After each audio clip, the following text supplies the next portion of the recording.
చాలా కాలం క్రితం నర్మదా నది మధ్య ఉన్న అవంతి రాజ్యాన్ని మాణిక్య భూపతి పాలించేవాడు.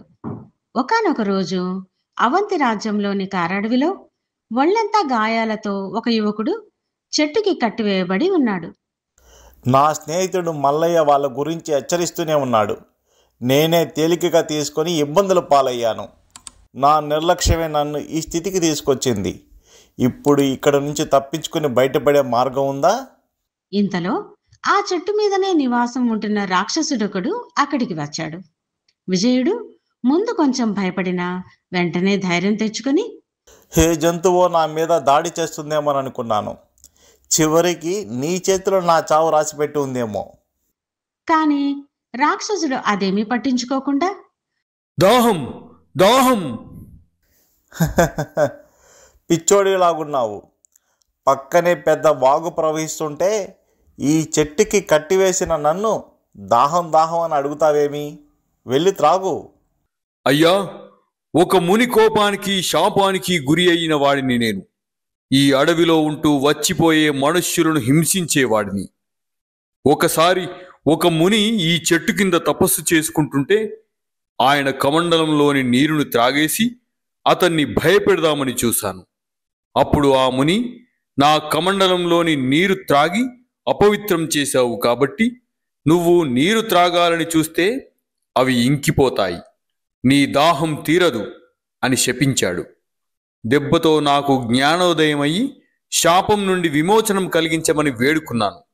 అప్పుడు ఆ ముని శాంతించి నాకు శాప విమోచన మార్గాన్ని బోధించాడు అంటూ విజయుడి కట్లు విప్పాడు. రాక్షసుడు ఒక కుండను సృష్టించి విజయుడి చేతికి ఇచ్చాడు. విజయుడు కుండతో నీళ్లు తెచ్చి రాక్షసుడి నోట్లో పోశాడు. వాడు నీళ్లను త్రాగి, అయ్యా, నా దాహం తీర్చావు. నీకొచ్చిన కష్టమేమిటో చెప్పు, తీరుస్తాను. అసలు ఈ కారడులో ఎవరు నిన్ను ఇలా కట్టిపడేశారు? నా పేరు విజయుడు. మాది పక్కనే ఉన్న సిరిపురం గ్రామం అంటూ విజయుడు అక్కడికి ఎలా వచ్చింది, ఎవరు తనని చెట్టుకు కట్టేశారో రాక్షసునికి చెప్పసాగాడు. సిరిపురం గ్రామాధికారి జీవదత్తుడికి సేనాధిపతి మకరదేవుడికి దగ్గరి బంధుత్వం ఉండడం వల్ల మకరదేవుడి అండదండలతో గ్రామంలో జీవదత్తుడి అరాచకాలు మితిమిరిపోయాయి. ఏరా రంగయ్య, నా పొలంలో పని చేయనని చెప్పావట. నీకు ఈ ఊరిలో ఉండాలని ఉందా లేదా? అయ్యా, మీ పొలంలో పనిచేస్తే మీ గుమస్తా సగం కూలి మాత్రమే ఇస్తున్నాడు. సగం కూలీతో ఇల్లు ఎలా గడుస్తుందయ్యా? ఆ మాటే అడిగితే నీకు దిక్కున్న చోటుకు పోయి చెప్పుకో అంటున్నాడు. ఇక చేసేది లేక వేరే పనికి వెళుతున్నాను. ఓహో, అందరూ నేను ఎంత ఇస్తే అంత తీసుకుని పని చేస్తున్నారు, నీకు మాత్రం కొమ్ములొచ్చాయా? సేనాధిపతి మకరదేవుడు నా బంధువని మర్చిపోయినట్లున్నావు. నాకే ఎదురు తిరుగుతావా? ఉండు, నిన్ను ఏమి చేస్తానో చూడు. అయ్యా, కనికరించండి. రంగయ్యకు నేను నచ్చ చెప్తాను. రేపటి నుండి పనిలోకి వస్తాడు అంటూ రంగయ్య మిత్రుడు మల్లయ్య వచ్చి రంగయ్యని తీసుకుని అక్కడి నుండి వచ్చేశాడు. ఏమిటి మల్లయ్య నువ్వు చేసిన పని? అందరూ ఇలా భయపడబట్టే ఆ జీవదత్తుడు మనతో ఆడుకుంటున్నాడు. ముందు ఆవేశం తగ్గించుకో. వీడికి మకర దేవుడి అండ ఉంది. వీడిని ఎదిరించి బ్రతకలేం. ఏదో ఒకనాడు వీడిని ఎదిరించే మొనగాడు రాకపోడు. అదే గ్రామంలో విజయుడిని చిన్నప్పటి నుంచి పెంచి పెద్ద చేసిన మేనమామ దేవయ్య విజయుడు విద్యాభ్యాసం ముగించుకొని ఇంటికి తిరిగి రావడంతో సంతోషంగా, నాయనా విజయ, ఈరోజు అక్కాబావలు బ్రతికి ఉంటే ఎంతో సంతోషించేవారు. మావయ్య, చిన్నప్పుడే అమ్మా నాన్నలను కోల్పోయిన నన్ను పెంచి పెద్ద చేసి చదువు చెప్పించారు. ఇక మీకు భారం కాకుండా రాజధానికి వెళ్ళి కొలువు సంపాదించుకుంటాను. విజయ, ఇన్నాళ్ళు దూరంగా ఉన్నావు. ఇప్పుడిక కొలువు కోసం ఎక్కడికి వెళ్ళొద్దు. ఇదిగో, నా కూతురు దమయంతిని వివాహం చేసుకొని నా 20 ఎకరాలలో వ్యవసాయం చేసుకుంటే జీవితం హాయిగా గడిచిపోతుంది. గడిచిపోతుంది. మీ మామ అలానే అంటాడు. ఈ ఊరిలో జీవదత్తుడనే క్రూరుడు ఉన్నాడు. ఆడి ముందు బ్రతకడం కష్టం. నువ్వు దమయంతిని పెళ్లి చేసుకుని రాజధానికి వెళ్ళు బాబు. రంగయ్య, ఇప్పుడు జీవదత్తుడి మాట ఎందుకు? విజయ, నువ్వు లోపలికి వెళ్ళు. నాన్న, జీవరతుడి గురించి బావకు తెలియాలి. బావా, ఈ గ్రామంలో జీవరతుడనే గ్రామాధికారి ఉన్నాడు. వాడి మీద రాజుగారికి ఫిర్యాదు చేద్దామంటే వాడు సేనాధిపతికి దగ్గర బంధువు. వాడి అండతో గ్రామాన్ని దోచుకు తింటున్నాడు. మొన్ననే నాన్నను బెదిరించి పండిన పంటలో సగం ఎత్తుకెళ్ళిపోయాడు. ఎంత దారుణం! అలాంటి వాడిని ఊరికే వదలకూడదు. మావయ్య, నేను రాజధానికి వెళ్ళను, ఇక్కడే ఉంటాను. వాడి సంగతి తేలుస్తాను. శహబాష్ విజయ, ఇన్నాళ్లకి మన ఊరికి ఒక మొనగాడు వచ్చాడు. ఇద్దరూ కలిసి వాడిని ఎందుకు రెచ్చగొడుతున్నారు? ఊరన్నాక ఏవో చిన్న చిన్నవి జరుగుతూ ఉంటాయి. నువ్వు వాళ్లతో గొడవ పడే పని అయితే ఇక్కడ ఉండొద్దు. రాజధానికి వెళ్ళిపో. అలాగే, బావ ఎవరితోనూ గొడవ పడడు గాని భోజనం చేద్దురు రండి. పక్క రోజు విజయుడు పొలానికి వెళ్ళి అక్కడి వాళ్లతో, రేపటి నుండి జీవదత్తుడి పొలం పనులు ఎవరు చేయకండి. అందరికీ పని కల్పించే బాధ్యత నాది. అలాగే మన పంట మనమే అమ్ముకుందాం. అలాగే విజయ, ఇన్నాళ్లకి ఆ జీవదత్తుడికి గుణపాఠం చెప్పే మొనగాడు వచ్చాడు. విజయ, ఆవేశపడవద్దు. ఆ జీవదత్తుడు తనకు వ్యతిరేకంగా ఉన్న వాళ్ళను తెలివిగా అంతమొందిస్తాడు. ఈ విషయం ఇక్కడితో వదిలేయి. వాళ్ళు అలా మాట్లాడుకుంటుండగా జీవదత్తుడి మనిషి సూరన్న అక్కడికి వచ్చి, విజయ, నిన్ను ఉన్నపలంగా తీసుకురమ్మనే మా అయ్యగారు చెప్పారు. అయ్యో, నేను అనుకున్నదంతా అయింది. నువ్వు వెళ్ళవద్దు విజయ. నేను ఆ జీవదత్తుడి కాళ్ళు పట్టుకొని క్షమించమని అడుగుతాను. నువ్వేమి కంగారు పడక మల్లయ్య, మరేం పర్వాలేదు. వాడు నన్నేం చేయలేడు. నేను వెళ్ళొస్తాను. అక్కడి నుండి విజయుడు జీవదత్తుడి ఇంటికి వెళ్ళాడు. అక్కడ సేనాధిపతి మకరదేవుడు కూడా ఉన్నాడు. విజయుడంటే నువ్వేనా? ఏంటి, ఊరు వాళ్ళు నా మీద తిరగబడేలా చేస్తున్నావట? నాకు మీ మీద ఎలాంటి పగ లేదు. నా వాళ్ళ మీద జరిగే అన్యాయానికి వ్యతిరేకంగా నేను న్యాయం కోసం పోరాడుతున్నాను, అంతే. విజయ, మీ మామయ్య దేవయ్య పంటని సగం ఈ జీవదత్తుడు బలవంతంగా లాక్కున్నాడని తెలిసింది. నేను ఆ విషయమై జీవదత్తుడిని మందలించాను. ఆ మాట జీవదత్తుడు చెప్పాలి కదా. విజయ, నేను మారాను. అందుకు కారణం ఈ మకరదేవుడు. నన్ను క్షమించు. రేపటి నుండి మారిన జీవదత్తుడిని చూస్తావు. నేను అన్యాయంగా దోచుకున్నదంతా తిరిగి అందరికీ ఇచ్చేస్తాను. ఉన్నట్లుండి అంత డబ్బు సర్దడం అంటే ఇబ్బంది కదా. అందుకు మకరదేవుడిని సాయం చేయమని అడిగాను. నువ్వు నాతో పాటు పట్నం వస్తే దాని తాలూకు డబ్బులు ఇప్పిస్తాను. వారి తేనె పూసిన కత్తి లాంటి మాటలకు లొంగిపోయిన విజయుడు వారితో పట్టణానికి బయలుదేరాడు.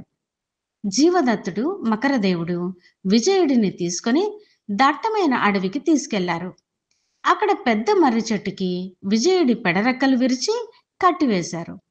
అనుకోని ఈ దాడికి విజయుడు నిర్ఘాంతపోయాడు. ఏరా, మమ్మల్ని ఎదిరిస్తావా?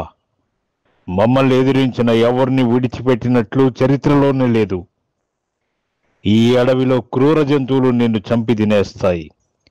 నిన్ను మొగ్గలోని తుంచకపోతే నిన్ను చూసి ఇంకొక 10 మంది తయారవుతారు. నీ ఉదంతం మిగతా వాళ్ళకి ఒక హెచ్చరిక. పద జీవదత్త, వెళదాం. రాక్షసుడు విజయుడు చెప్పిందంతా విని, విజయ, నీ ఈ కోరికలో ఏ స్వార్థం లేదు కాబట్టి నేను పరిష్కారం సూచిస్తాను. నీవు నేను చెప్పినట్లు చేయి చాలు అంటూ గాల్లో చేతులు ఆడించాడు. వెంటనే వాడి చేతుల్లోకి కొన్ని నగలు వచ్చాయి. విజయ, ఈ దేశపు రాకుమారి నగలు. ఆ నగలు విజయుడికి ఇచ్చి రహస్యంగా ఏదో చెప్పాడు. రాత్రి అయింది. విజయుడు నగలు తీసుకుని గ్రామానికి చేరుకొని ఎవరూ చూడకుండా జీవదత్తుడి ఇంట్లో వేసి తన ఇంటికి వెళ్ళాడు. ఇంట్లో దేవయ్య, దమయంతి బాధపడుతూ ఉన్నారు. విజయుడిని నీకిచ్చి పెళ్లి చేసి నా శేష జీవితాన్ని సుఖంగా గడిపేయాలనుకున్నాను. జీవదత్తుడు ప్రమాదకారి అని చెబుతున్నా మీరెవరూ వినిపించుకోలేదు. ఇప్పుడు చూడు ఏం జరిగిందో. వాడు ఏమైపోయాడో ఏమో. బాధపడకు నాన్నా. బావ తెలివిగలవాడు. ఇలాంటి వాళ్లను ఎదుర్కోగల సమర్థుడు. నాకు నమ్మకం ఉంది. బావ తప్పకుండా తిరిగి వస్తాడు. దమయంతి అలా అంటుండగా విజయుడు లోపలికి వచ్చి, దమయంతి, నా మీద నీకున్న నమ్మకానికి సంతోషం. వచ్చావా నాయనా? నీకు ఏమైందో ఏమో అని ఎంత కంగారు పడుతున్నానో తెలుసా? వాళ్ళు నన్నేం చేయలేరు మావయ్య, మీరు దిగులు పడకండి. ఇక ఈ గ్రామానికి పట్టిన గ్రామాధికారి పీడ వదిలిపోతుంది. ఆ మాటలకు దేవయ్య దమయంతులు సంతోషించారు. తెల్లారింది. దేవదత్తుడి పెరట్లో నగలు చూసి ఇవి ఎక్కడి నుంచి వచ్చాయో విచారించకుండానే తన కూతురు పద్మకి ఈ నగలు అలంకరించాడు. ఈ విషయం ఆ నోట ఈ నోట గ్రామం మొత్తం వ్యాపించింది. ఇంతలో రాజభటులు వచ్చి, ఈ నగలు రాకుమారివి, పదండి మహారాజు గారి దగ్గరకు. రాజభటులు జీవదత్తుడిని మహారాజు గారి దగ్గరికి తీసుకెళ్లారు. గ్రామాధికారిగా ఉండి ఇలా దొంగవతారం ఎత్తుతావా? ఈరోజే నిన్ను పదవి నుండి తీసేస్తున్నాను. వీడిని కారాగారంలో వేయండి. ప్రభు, జీవదత్తుడికి ఈ నగలతో సంబంధం లేదు. ఎవరో దొంగలించి ఇతని పెరట్లో వేశారు. ఓహో, ఇతని నీ బంధువు కదా, అందుకే అతన్ని వెనకేసుకుని వస్తున్నావు. ప్రభు, ఇది జీవదత్తుడంటే గిట్టని వాళ్ళు ఎవరో కావాలని చేసినట్లుంది. అసలైన నిందితులెవరో పట్టుకు తీరుతాను. క్షమించి జీవదత్తుడిని వదిలిపెట్టండి. నీ మాట మీద నమ్మకంతో ఈసారి వదిలేస్తున్నాను. అసలు నేరస్తులెవరో సాక్ష్యాలతో త్వరలో నా ముందు ప్రవేశపెట్టాలి. ఇక ముందు ఇలాంటిదేదైనా నా దృష్టికి వస్తే క్షమించేది లేదు. జీవదత్తుణ్ణి వెనకేసుకొస్తే నీ ఉద్యోగం ఊడుతుంది. జాగ్రత్త. మహారాజు జీవదత్తుడిని క్షమించి వదిలేశాడు. అక్కడి నుంచి ఇంటికి వచ్చిన తర్వాత, ఇదంతా ఆ విజయుడి కుట్ర. వాడిని అడవిలో కట్టేసి వస్తే తప్పించుకుని వచ్చి రాకుమారి నగల విషయంలో నన్ను ఇరికించాడు.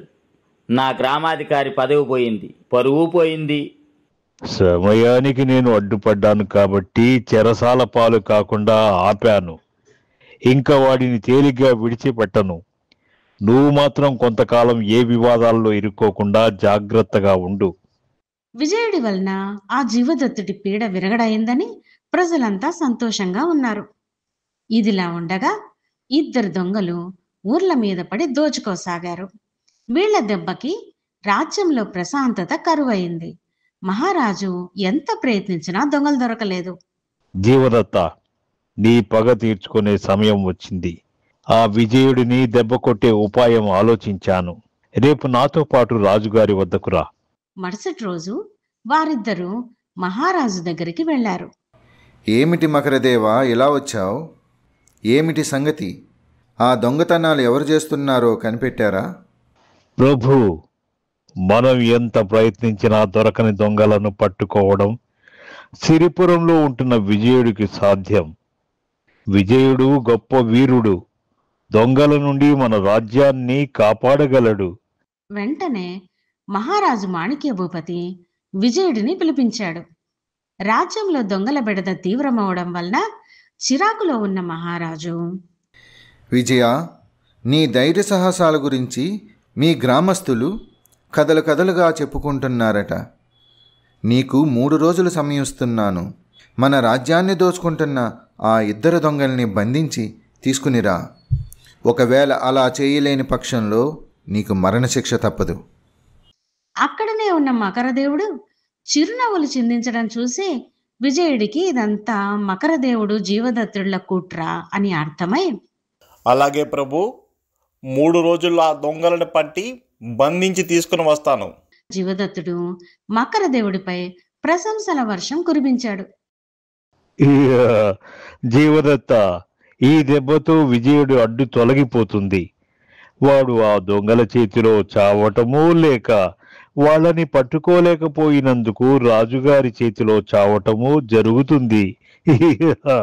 ఇక ఏమి చేసినా చెయ్యకపోయినా వాడు చావటం ఖాయం. మనతో పెట్టుకుంటాడా? మహారాజు దగ్గర నుండి విజయుడు అడవికి వెళ్ళి రాక్షసుడి కోసం వెతికాడు. రాక్షసుడు ఎక్కడా కనిపించకపోయేసరికి నిరాశగా వాగు దగ్గరికి వెళ్ళాడు. అక్కడ రాక్షసుడు కనిపించి, నరుడా, దాహం దాహం. విజయుడు కుండ నిండా నీళ్లు తీసుకుని వచ్చి రాక్షసుడి నోటిలో పోశాడు. వాడు నీళ్లు తాగిన తర్వాత, విజయ, నన్ను వెతుక్కుంటూ ఇంత దూరం వచ్చావు. మళ్ళీ ఏ సమస్య వచ్చింది? విజయుడు దొంగల ఉదంతం, మహారాజు గారి ఆదేశం మొత్తం రాక్షసుడికి చెప్పి, వారిని పట్టుకోలేకపోతే మహారాజు గారు నాకు మరణదండన విధించారు. నీ రెండో ప్రయత్నం కూడా పరుల కోసమే కాబట్టి నేను సాయం చేస్తాను అంటూ గాల్లో నుండి కొన్ని నగలు సృష్టించి విజయుడికి ఇస్తూ, వీటిల్ని తీసుకొని ఈ రాత్రికి రాజధాని చివర ఉన్న సత్రానికి వెళ్ళు. ప్రతిరోజు రాత్రి ఆ సత్రంలోనే దొంగలిద్దరు కలుసుకుని మాట్లాడుకుని తమ దొంగతనానికి ప్రణాళికలు వేసుకుంటారు అంటూ చెవులో ఏం చేయాలో చెప్పాడు. విజయుడు రాక్షసుడికి కృతజ్ఞతలు తెలిపి నగలు తీసుకుని చీకటి పడే సమయానికి రాజధాని చివరనున్న సత్రానికి వెళ్ళి సత్రం యజమానితో పెద్దగా అందరికీ వినబడేలాగా, అయ్యా, 4 రోజుల్లో మా చెల్లెలి పెళ్ళి. దానికోసం నగలు చేయించి తీసుకుని వెళ్తున్నాను. ఇక్కడ రక్షణ ఉంటుందా? దొంగల భయం లేదుగా? దానికి పక్క గదిలో ఉండే 2 దొంగలు బయటికి వచ్చి సత్రం యజమానికి సైగ చేసి, అయ్యా, మీ నగలకే కాదు, మీకు రక్షణ కల్పిస్తాం. మీలాంటి అతిథుల కొరకే మహారాజు గారు మా ఇద్దరిని ఈ సత్రంలో నియమించారు. ఈ రాత్రి మీరు మా గదిలోనే బస చేయండి అంటూ వాళ్ళిద్దరూ తాముంటున్న గదిలోకి తీసుకెళ్లారు. కొద్దిసేపటి తర్వాత, బాగా పొద్దుపోయింది, మీరు పడుకోండి. మరేమీ భయపడకండి. మీరు పడుకున్నా మీ నగలకు కాపలాగా మేము మేలుకునే ఉంటాము. విజయుడు వారితో సరేనని చెప్పి నిద్రపోతున్నట్టు నటించాడు. మధ్యరాత్రి 2 దొంగలు విజయుడి వద్ద నగల మూట దొంగిలించి ఒక్క ఉదుటిన బయటపడ్డారు. బయట వీళ్ల కోసమే దేవయ్య భటులతో ఎదురు చూస్తున్నాడు. భటులు విజయుడు కలిసి దొంగలిద్దరినీ పట్టుకున్నారు. నేను చెప్పినట్టే సమయానికి భటులతో సిద్ధంగా ఉన్నాం మావయ్య. నేను వీళ్ళని రాజుగారికి అప్పచెప్పి వస్తాను అని చెప్పి విజయుడు భటుల సాయంతో 2 దొంగలను రాజుగారి ముందు ప్రవేశపెట్టాడు. షహబాష్ విజయ, మకరదేవుడు చెప్పినట్లే నీ ధైర్య సాహసాలు మెచ్చుకోదగినవి. మహారాజు దొంగల వైపు తిరిగి వారిని బెదిరిస్తూ గద్దించిన స్వరంతో, అసలు మీరెవరు? మీ వెనుక ఎవరున్నారు? నిజం చెప్పకపోయారో మీకు ఉరిశిక్ష తప్పదు. వారిద్దరూ ఏమి చెప్పాలో అర్థం కాక భయంతో వణకసాగారు. ఇంతలో ఎవరికీ కనపడకుండా రాక్షసుడు ఆ దొంగల్లో దూరి, ప్రభు, మా నాయకుడు మకరదేవుడు. ప్రభో, జీవదత్తుడు కూడా మా నాయకుడు. వారిద్దరు చెప్పినట్టే దొంగతనాలు చేసి వచ్చిన సొమ్మును నలుగురం పంచుకుంటాం. కొన్ని రోజుల క్రితం రాకుమారి నగల దొంగిలించి జీవదత్తుడికిచ్చాం. వెంటనే మకరదేవుడిని జీవదత్తుడిని బంధించి తీసుకురండి. జీవదత్తుడిని మకరదేవుడిని భటులు బంధించి తీసుకువచ్చారు. నమ్మక ద్రోహుల్లారా, మిమ్మల్ని నమ్మినందుకు మంచి గుణపాఠం నేర్పారు. ఈ దొంగల్ని తయారు చేసి రాజ్యంలో అశాంతిని సృష్టిస్తున్నారు. వెంటనే మీ ఇద్దరికి మరణదండ విధిస్తున్నాను. విజయ, నిన్ను ఈరోజే సిరిపురం గ్రామానికి అధికారిగా నియమిస్తున్నాను. నీ సేవలు ఈ రాజ్యానికి ఎంతో అవసరం. ధన్యవాదాలు మహారాజా. మీ ఆజ్ఞను శిరసా వహిస్తాను. మీకు మన రాజ్యానికి మంచి పేరు తీసుకుని వస్తాను. విజయుడు సిరిపురం వెళ్ళి గ్రామాధికారి పదవిని చేపట్టాడు. దేవయ్య, విజయుడు అనుకున్నది సాధించాడు. నీకు ఈ గ్రామానికి మంచి పేరు తెచ్చాడు. ఇన్నాళ్ళకి ఈ రాజ్యానికి గ్రామానికి పట్టిన పీడ విరగడయింది. ఇక ఆలస్యం ఎందుకు? దమయంతికి విజయుడికి వివాహం చేసేయి. నేను ఆ శుభగడియ కోసమే ఎదురు చూస్తున్నాను. అందరి కోరిక మేరకు విజయుడు దమయంతిల వివాహం జరిగింది. విజయుడి ఆధ్వర్యంలో సిరిపురం ప్రజలు ఆనందంగా జీవించసాగారు. కొన్ని రోజులు సంతోషంగా గడిచాయి. ఒకరోజు రాత్రి ఎడతెరిపి లేని కుంభవృష్టి కురిసి వరదలు వచ్చాయి. దేవయ్య విజయుడితో, నాయనా విజయ, వర్షాల వలన మన గ్రామం వరద నీరుతో నిండిపోయింది. ఈ ముంపు ఇలాగే కొనసాగితే మన ఊరు మునిగిపోయి ప్రాణ ఆస్తి నష్టం జరిగే అవకాశం ఉంది. ఏదో ఒకటి చేసి గ్రామాన్ని కాపాడు నాయనా. విజయుడు రాక్షసుడున్న చోటికి వెళ్ళాడు. ఎప్పటిలాగే అతను దాహం దాహం అనసాగాడు. విజయుడు అతనికి నీరు త్రాగించి, హే రాక్షసోత్తమ, నన్ను 2 గండాల నుండి గట్టెక్కించావు. ఇప్పుడు మా ఊరికి వరద నీరు వచ్చి ఊరంతా మునిగిపోయే స్థితిలో ఉంది. ముంపు బారి నుండి మా ఊరిని కాపాడు. రాక్షసుడు విజయుడితో వెళ్ళి ఉధృతంగా ప్రవహిస్తున్న వాగులు వంకలు ముట్టుకునేసరికి శాప ప్రభావం వలన అవి ఎక్కడికక్కడ ఎండిపోయాయి. సిరిపురానికి ముంపు ప్రమాదం తప్పింది. విజయ, దీనితో 3 మంచి పనులు అయిపోయాయి. ఎవరైనా స్వార్థం లేని మానవుడి చేతిలో 3 సార్లు నీరు త్రాగితే నీకు శాప విమోచనం కలుగుతుంది అని ఆ ముని నాకు శాప విమోచన మార్గాన్ని చెప్పారు. నీవు ఇలాగే ప్రజలకు మంచి చేస్తూ సంతోషంగా ఉండు. ఇక సెలవు అంటూ రాక్షసుడు తన శాపం తొలగి ఆనందంగా అదృశ్యమయ్యాడు. విజయుడు సంతోషంతో ఇంటిదారి పట్టాడు. పరోపకారార్థం ఇదం శరీరం అన్నారు పెద్దలు. పరోపకారం చేయకపోయినా పర్లేదు, కానీ అపకారం మాత్రం చేయకూడదు. మంగాపురం పక్కనే ఉన్న కారడవిలో ఉండే పెద్ద గుహలో మహోదరుడు అనే పిరికి రాక్షసుడు ఉండేవాడు. అతడు అడవిలో దొరికిన జీవులను తింటూ బతికేవాడు. ఒకరోజు ఏదో పెద్ద అరుపు వినపడ్డంతో అతడు భయంతో ఏంటా అని చూశాడు. ఎదురుగా ఒక ఒంటికన్ను రాక్షసుడు నిలబడి ఉన్నాడు. రాయ్, మర్యాదగా బయటికి రారా. రేయ్, ఈ రోజు నుండి ఈ గుహ నాది. ఇక నుండి నేను ఇక్కడే ఉంటాను. నువ్వు ఇక్కడ నుండి వెళ్ళిపో. మహోదరుడు ఏదో చెప్పేటంతలో ఒంటికన్ను రాక్షసుడు మహోదరుడిని చితకబాదాడు.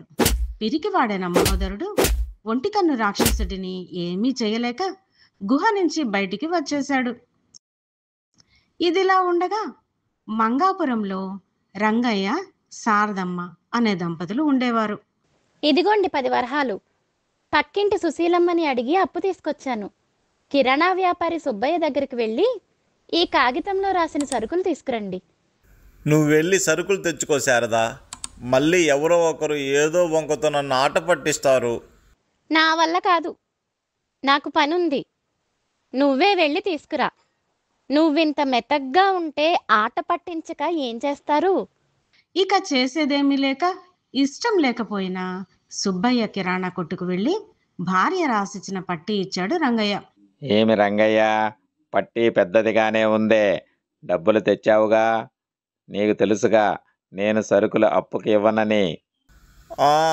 అందుకే డబ్బులు తీసుకొచ్చాను. త్వరగా సరుకులు ఇవ్వు సుబ్బయ్య, పనిలోకి వెళ్ళాలి. రంగయ్యకి కావలసిన సామాన్లు కట్టిచ్చాడు సుబ్బయ్య. ఇంతలో రంగయ్య మిత్రుడు సీనయ్య వచ్చి సుబ్బయ్యతో, సుబ్బయ్య, నీ డబ్బులు వచ్చే నెల ఇస్తాను గాని ఈ నెల సరుకులు ఇవ్వు. అలా ఎలా కుదురుతుంది సేనయ్య? నేను చేసేది వ్యాపారమే. అయినా నేను కూడా డబ్బులు కడితే కానీ సరుకులు ఇవ్వరు. నేను ఇచ్చిన అప్పుకి వడ్డీ ఇస్తానంటే అప్పుకు సరుకులు ఇస్తాను. అలా సీనయ్యతో మాట్లాడుతూనే రంగయ్యతో, రంగయ్య, 9 వరహాలయ్యింది. రంగయ్య 9 వరహాలిచ్చి బయలుదేరాడు. సుబ్బయ్య గల్లాపెట్టలో రంగయ్య ఇచ్చిన 9 వరహాలు వేసుకుని అక్కడి నుంచి వెళ్తున్న రంగయ్యతో, డబ్బులు ఇవ్వకుండా వెళుతున్నావేంటి రంగయ్య? అదేంటి సుబ్బయ్య, సీనయ్యతో మాట్లాడుతూ గల్లాపెట్టెలో నేను ఇచ్చిన 9 వరహాలు వేసుకున్నావు కదా. మా రంగయ్య అమాయకుడే గాని మోసగాడు కాదు. నా ముందే నీకు 9 వరహాలు ఇచ్చాడు. సుబ్బయ్య సీనయ్యకి మాత్రమే వినిపించేటట్లు నెమ్మదిగా, సేనయ్య, రంగయ్య 9 వరహాలు ఇచ్చాడని నాకు తెలుసు. వాడొట్టి పిరుగ్గొడ్డు, అమాయకుడు. బెదిరిస్తే మళ్ళీ 9 వరహాలు ఇస్తాడు. మధ్యలో నువ్వు అడ్డుపడకు. నీకు సరుకులప్పు కావాలా వద్దా?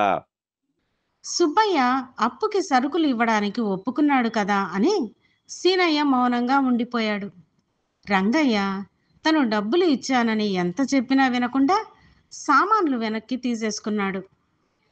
రంగయ్య చేసేది లేక ఇంటికి వచ్చి జరిగిందంతా భార్యతో చెప్పాడు. ఆ సుబ్బయ్య నిజమే చెప్తున్నాడేమో. నువ్వే డబ్బులు పోగొట్టి ఆ సుబ్బయ్య మీద చెప్తున్నావేమో. అటుగా వెళ్తున్న సీనయ్య లోపలికి వచ్చి, చెల్లెమ్మ, రంగయ్య నిజమే చెప్తున్నాడు. ఆ సుబ్బయ్యే మోసం చేశాడు. ఈ విషయం చెప్తే నాకు సామాన్లు అప్పుకు ఇవ్వనని బెదిరించాడు. దానితో నేను మౌనంగా ఉండిపోయాను. ఎంత మోసం! ఇప్పటి వరకు తప్పు నీదేమోనని ఆగిపోయాను. పదండి, ఆ సుబ్బయ్య సంగతి తేలుస్తాను అంటూ భర్తని సుబ్బయ్య దగ్గరికి తీసుకెళ్ళింది. శారదమ్మ గడుస్తనం గురించి ముందే తెలిసిన సుబ్బయ్య, ఏమి రంగయ్య, డబ్బులు తెమ్మంటే నీ భార్యను తీసుకొచ్చావు. ఆమెకెందుకు శ్రమ? నువ్వు తెస్తే సరిపోతుంది కదా. శ్రమేముందిలే సుబ్బయ్య. మా ఆయన ఇచ్చిన డబ్బులు తీసుకుని ఇవ్వలేదన్నావంట. నేనలా ఎందుకు చెప్తాను శారదమ్మ? రంగయ్య డబ్బులిచ్చుంటే సాక్ష్యం ఉండాలిగా. మరి సాక్ష్యం ఏది? శ్రీనయ్యే సాక్ష్యం. మర్యాదగా సామాన్లు ఇస్తావా, లేక శ్రీనయ్యని తీసుకుని గ్రామాధికారి వద్దకు వెళ్ళి నీ కిరాణా దుకాణం ఈ ఊర్లోనే లేకుండా చేస్తాను. తర్వాత నీ ఇష్టం. ఈ శారదమ్మ అంత సమర్థురాలే. ఎందుకొచ్చిన గొడవ? రంగయ్య డబ్బు ఇచ్చే ఉంటాడు. సేనయ్యతో మాటల్లో పడి మరిచిపోయి ఉంటాను. ఇంతదానికే గ్రామాధికారి దాకా ఎందుకు అంటూ సామాన్లు ఇచ్చాడు సుబ్బయ్య. సరుకులు తీసుకొని ఇద్దరు ఇంటికి వెళ్ళారు. మీ మెతకదనమే మీ శత్రువు. ఈరోజన్నా భూపతి దగ్గర పనిచేసిన 10 రోజులకు కూలీ అడిగి తెచ్చుకో. చూడు, నీతో పాటు పనిచేసే శ్రీనయ్యకు ఏ రోజు కూలీ ఆ రోజే ఇచ్చేస్తున్నాడు. ఇక 10 రోజులకు కూడా కూలీ డబ్బులు ఇవ్వకపోతే మనం ఎలా బ్రతకాలి? నేనేం చెయ్యను? నేను రోజు నా కూలీ ఇమ్మని ఆ భూపతి గారిని బ్రతిమలాడుతున్నాను. ఆయన నన్ను చూసి నవ్వుతాడే గాని కూలి ఇవ్వడు. ఇలా కాదు గాని పద, నేను నీతో వస్తాను. ఎందుకు కూలీ డబ్బులు ఇవ్వడో నేను చూస్తాను. వద్దు శారదా, నువ్వు వస్తే అందరూ నన్ను చూసి పిరికివాడు, భూపతికి భయపడి భార్యని వెంట తెచ్చుకున్నాడు అంటారు. ఎంత చెప్తున్నా శారదమ్మ రంగయ్య మాటలు వినకుండా రంగయ్యతో పాటు భూపతి దగ్గరికి వెళ్ళింది. ఏమిటి రంగయ్య, నీతో పాటు పనికి నీ భార్యను కూడా తీసుకొచ్చావా? సరే సరే, నీకు కాస్త ధైర్యంగా ఉంటుందిలే. నేను పని చేయటానికి రాలేదు. ఆయన 10 రోజులుగా మీ దగ్గర పనిచేస్తున్నారు కదా, ఆ కూలీ డబ్బులు ఇప్పించండి. డబ్బులా? ఇప్పుడు లేవు, ఉన్నప్పుడు ఇస్తాను. మీ ఇష్టం వచ్చినప్పుడు కూలీ ఇస్తే మేమెలా బ్రతకాలి? ఇప్పుడు కూలీ ఇస్తేనే ఆయన పనిచేస్తారు, లేదంటే లేదు. వీడి పిరికితనాన్ని ఆసరా చేసుకుని కూలి డబ్బులు ఎగ్గొడదామనుకున్నాను.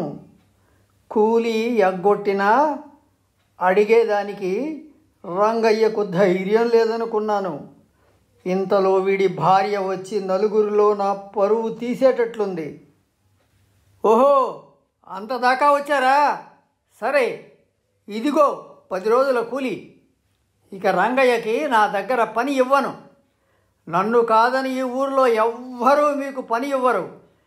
ఎలా బ్రతుకుతారో చూస్తాను. ఇక చేసేదేమీ లేక రంగయ్య శారదమ్మ చీకటి పడే వేళకి ఇంటికి చేరారు. నువ్వు చేసిన పని ఏమీ బాలేదు శారదా. ఇక ఆ భూపతి మనకి పని ఇవ్వడు. నువ్వు ఊరుకోవయ్యా. ఊర్లో ఇతరొక్కడే పనిచ్చేవాడా ఏంటి? ఊర్లో ఎంతమంది లేరు? పని చేసే వాళ్ళకి పని ఎప్పుడూ ఉంటుంది. నువ్వేమీ కంగారు పడకు. అది కాదు శారదా, భూపతి తన పలుకుబడితో మనకి ఎవ్వరూ పని ఇవ్వకుండా అడ్డుపడతాడు. అదే నా భయం.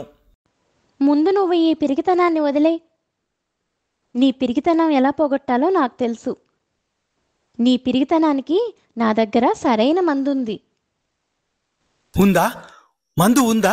మీ దగ్గర పిరికితనం పోగొట్టే మందు ఉందా? గాల్లో ఎగురుతూ మహోదరుడు శారదమ్మ ముందుకు వచ్చి నిలబడి ఆత్రంగా అడిగాడు.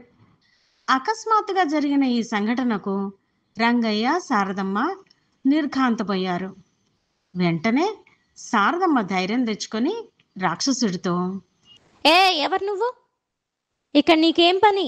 అసలే పిరికితనంతో భయపడే నన్ను గద్దించి భయపెట్టడం భావ్యం కాదు తల్లి.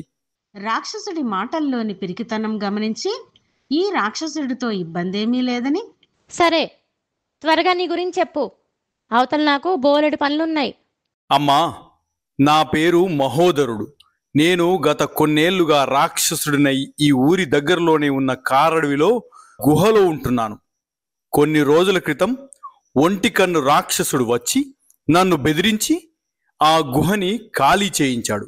అసలే నాకు ధైర్యం తక్కువ, ఎదిరించే శక్తి లేక అక్కడ ఇక్కడ తలదాచుకుంటున్నాను.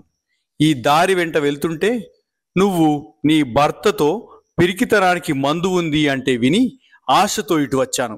ఆ మందు ఏదో నాకు ఇప్పించండి, మీకు పుణ్యం ఉంటుంది. శారదమ్మకి పరిస్థితి అర్థమయ్యి తెలివిగా, నా దగ్గర పిరిగితనానికి మంచి మందు ఉంది, అది నీకిస్తాను. పుణ్యం వద్దు గాని డబ్బులివ్వు.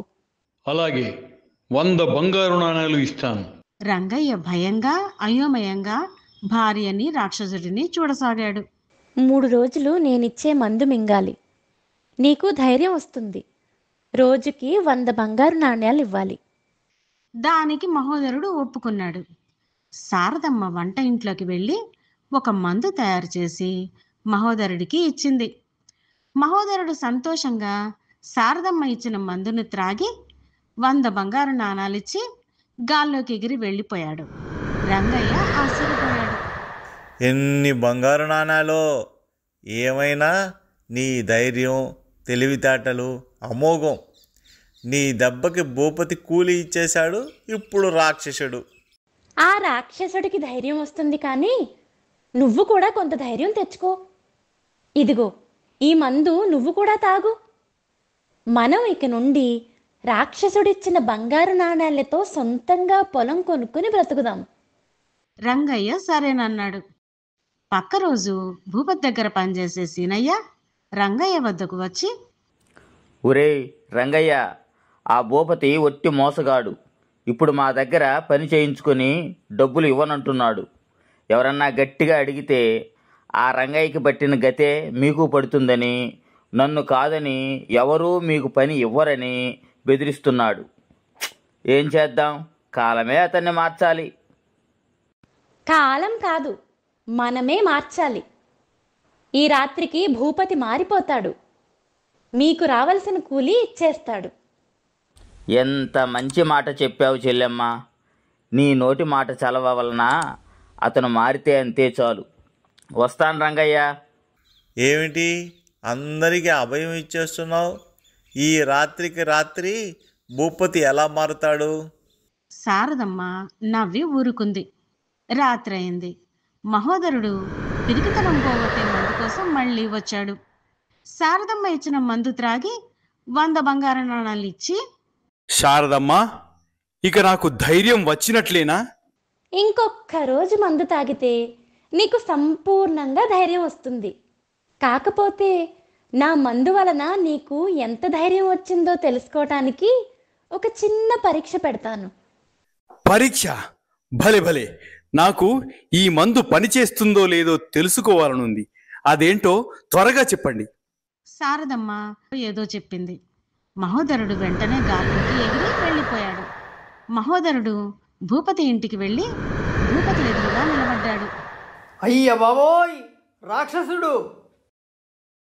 మహోదరుడు భూపతిని పిడికిల్లో బంధించి దగ్గరగా తీసుకుని, అవును భూపతి, నేను నీకోసమే వచ్చాను.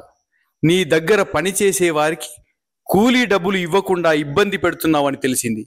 రేపటిలోగా వాళ్ళకి రావాల్సిన డబ్బులు వాళ్ళకి చెయ్యి. నువ్వెప్పుడు అధర్మంగా ప్రవర్తిస్తే అప్పుడు నేను వచ్చి నిన్ను మింగేస్తాను. అయ్యా, నన్నేమీ చేయకండి, నన్ను వదిలేయండి. రేపటి నుండి ఎవ్వరినీ బాధ పెట్టను. అందరి డబ్బులు ఇచ్చేస్తాను. మహోదరుడు గాల్లోకి ఎగిరి శారదమ్మ దగ్గరకు వచ్చి, ఇంతకు ముందు మనుషులతో మాట్లాడాలంటే భయంగా ఉండేది. మీరు ఇచ్చిన మందు పనిచేస్తుంది. ఆ భూపతిని బెదిరించాను. నా దెబ్బకి భయపడిపోయాడు. రేపు వచ్చి మూడోసారి మందు తీసుకుంటాను. మహోదరుడు ఆనందంగా అక్కడి నుంచి వెళ్ళిపోయాడు. కళ్ళ ముందు ఏం జరుగుతోందో అర్థం కాని రంగయ్య ఆశ్చర్యంగా, ఏమిటి, నువ్వు ఇచ్చే మందు నిజంగా పనిచేస్తుందా? చెప్పానుగా, మీ పిరికితనానికి కావాల్సిన మందు నా దగ్గర ఉంది. మీరు కూడా మందు తాగండి. అవునా, సరే అయితే ఆ మందు ఇవ్వు. పక్క రోజు సీనయ్య రంగయ్య వద్దకు వచ్చి, రంగయ్య, నీకో శుభవార్త. రాత్రి ఏ దేవుడో భూపతి మనసుని మార్చేశాడు. మా అందరి డబ్బులు ఇచ్చేసి మమ్మల్ని ఆప్యాయంగా చూసుకుంటున్నాడు. అంతేకాదు, నిన్ను కూడా రేపటి నుండి పనిలోకి రమ్మంటున్నాడు. అలాగా సీనయ్య, మంచి విషయం చెప్పావు. నేను తర్వాత పనిలోకి వస్తాను. భూపతిని దేవుడు కాదు, ఆ రాక్షసుడు మార్చాడు. రాత్రయ్యింది. మూడోసారి ధైర్యానికి మందు తీసుకుందామని మహోదరుడు వచ్చాడు. వానికి ఆత్మవిశ్వాసం ఎక్కువైంది. శారదమ్మని లెక్క చెయ్యక రంగయ్యతో, రేయ్, నీ భార్యని త్వరగా మందు ఇవ్వమని చెప్పు. నేను త్వరగా వెళ్ళాలి. ఆ ఒంటికన్ను రాక్షసుడిని బెదిరించి నా చెప్పు చేతల్లో పెట్టుకోవాలి. అంతవరకు పిరికివాడుగా ఉన్న రంగయ్య శారదమ్మ ఇచ్చిన మందుతో ధైర్యంగా, ఆగవయ్యా బాబు, కొంపలంటుకుపోతున్నట్లు ఏంటి నీ హడావుడి? కాసేపు ఉండు, మందు తయారు చేసి తేవాలిగా. శారదమ్మ ఆనందంగా భర్త వైపు చూసి మారు మాట్లాడక మందు తెచ్చి రాక్షసుడికి ఇచ్చింది. రాక్షసుడు మందు త్రాగేసి 100 బంగారు నాణాలు ఇవ్వకుండా వెళ్ళబోయాడు. ఈరోజు బంగారు నాణాలు ఇవ్వకుండానే వెళ్తున్నావు. ఇవ్వను. ఏం చేస్తావు? ఇంతకు ముందు ఇచ్చిన బంగారు నాణాలు కూడా తీసుకెళ్ళిపోతాను. ఏం చేస్తావు? నువ్వు ఇలా చేస్తావని తెలిసే నీకు ఇప్పుడు పిరికితనం రావటానికి మందు ఇచ్చాను. ఈ మందుతో నువ్వు ఇంతకు ముందులాగా ధైర్యంగా ఉండలేవు. ఆఖరికి పిల్లిని చూసి కూడా భయపడే పరిస్థితికి వస్తావు. ఇక వెళ్ళు. ఆ మాటతో మహోదరుడికి ఒక్కసారిగా గాలి తీసేసినట్లయింది. అమ్మా, క్షమించండి. నాకు ధైర్యం పెరిగే మందు ఇవ్వండి. ఇదిగో 100 బంగారు నాణేలు. శారదమ్మ ఆ బంగారు నాణాలు తీసుకుని మరొక మందు తీసి, ఇప్పుడు ధైర్యానికి మందిస్తున్నాను, కానీ ఈ ధైర్యంతో నిస్సహాయులను అమాయకులను ఏడిపించకూడదు. అలా చేస్తే నీ ధైర్యం మొత్తం పోయి పిరికివాడివి అవుతావు అంటూ మందు ఇచ్చింది. మహోదరుడు ఆ మందు త్రాగి, అమ్మా, ఇక నుండి అనవసరంగా ఎవరి మీద పెత్తనం చెలాయించను. బుద్ధిగా ఉంటాను అంటూ గాల్లోకి ఎగిరి అడవి వైపు వెళ్ళిపోయాడు.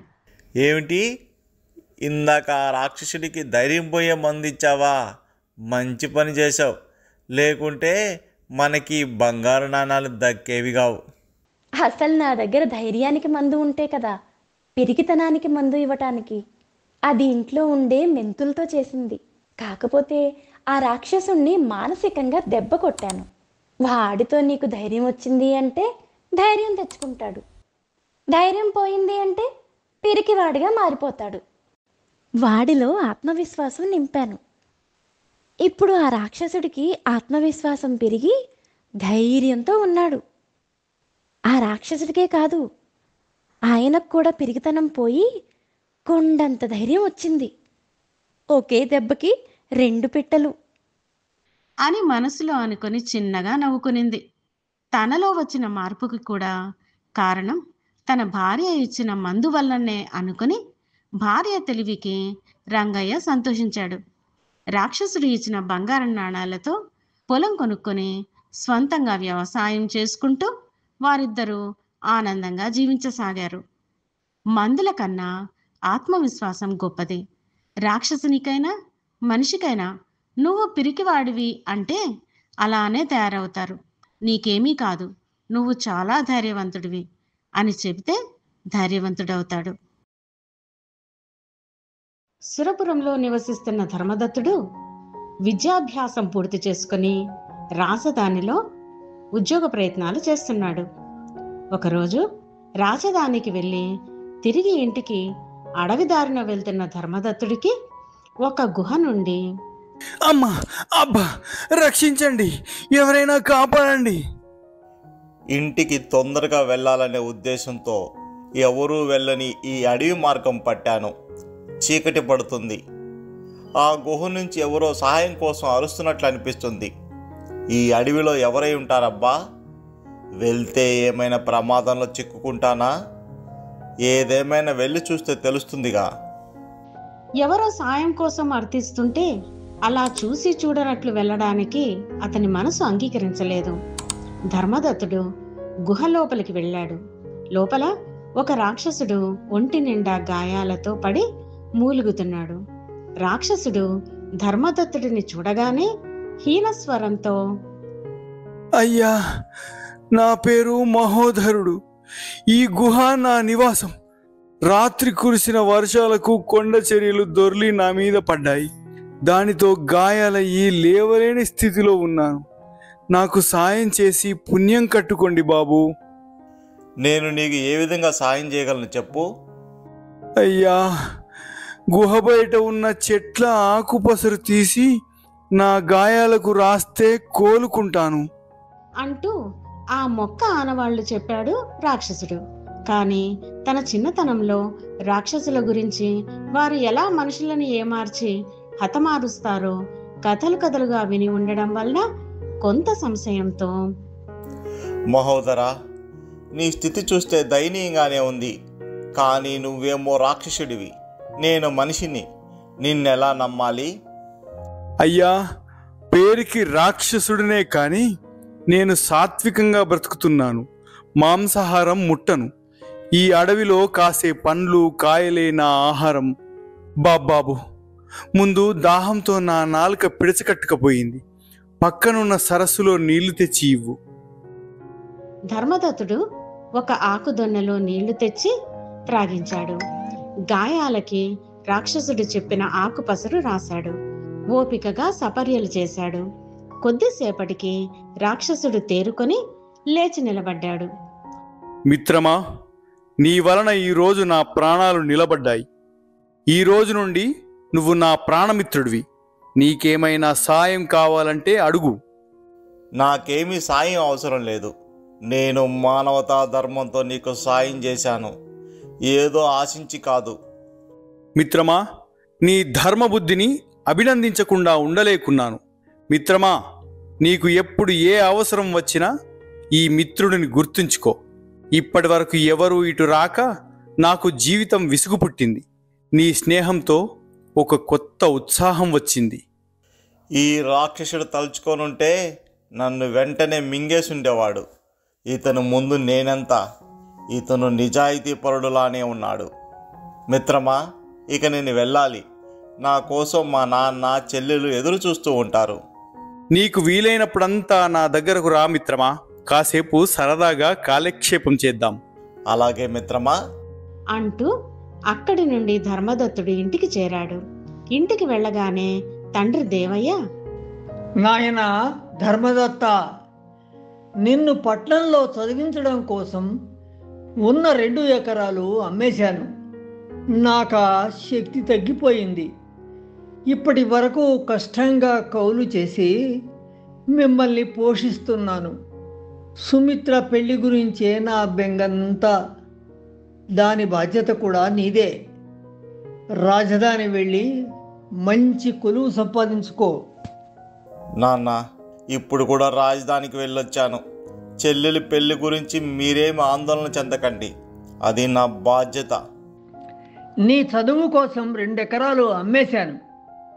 నీకేమో ఉద్యోగం లేదు.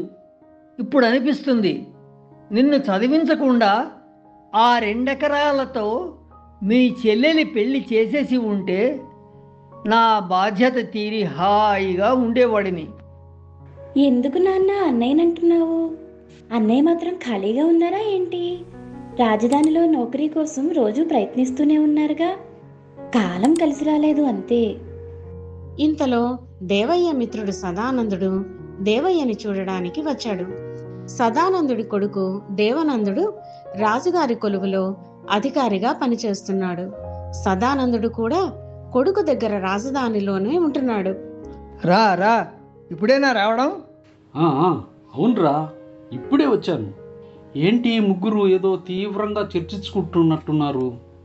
నీకు తెలియందేముందిరా, మా ధర్మదత్తుడు విద్యాభ్యాసం పూర్తి చేసి రాజధానిలో నౌకరీ కోసం ప్రయత్నిస్తున్నాడు. కానీ ఏ ఫలితము కనిపించటం లేదు. ఇంకా మా సుమిత్ర పెళ్లి బాధ్యత ఉంది. దీని గురించే మాట్లాడుకుంటున్నాం. ముందు ధర్మదత్తుడికి నౌకరీ వస్తే సుమిత్ర పెళ్లి దానికదే జరిగిపోతుంది. మా అబ్బాయి దేవనందుడికి రాజధానిలో మంచి పలుకుబడి ఉంది. ఒకసారి ధర్మదత్తుడిని రాజధానికి వచ్చి మా దేవనందుడిని కలవమను. ఎక్కడ ఖాళీలుంటే అక్కడ నౌకరీ వేయిస్తాడు. ఈరోజే మా వాడితో ఈ విషయం మాట్లాడతాను.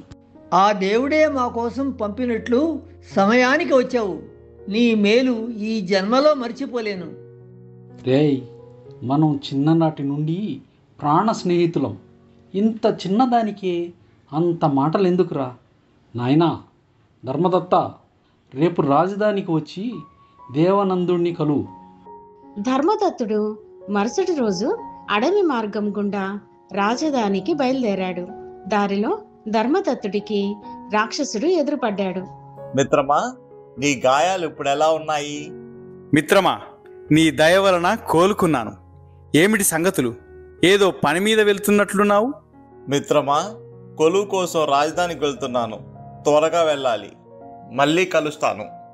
అయితే మిత్రమా, నాతో సరదాగా కాలక్షేపానికి ఉండవా?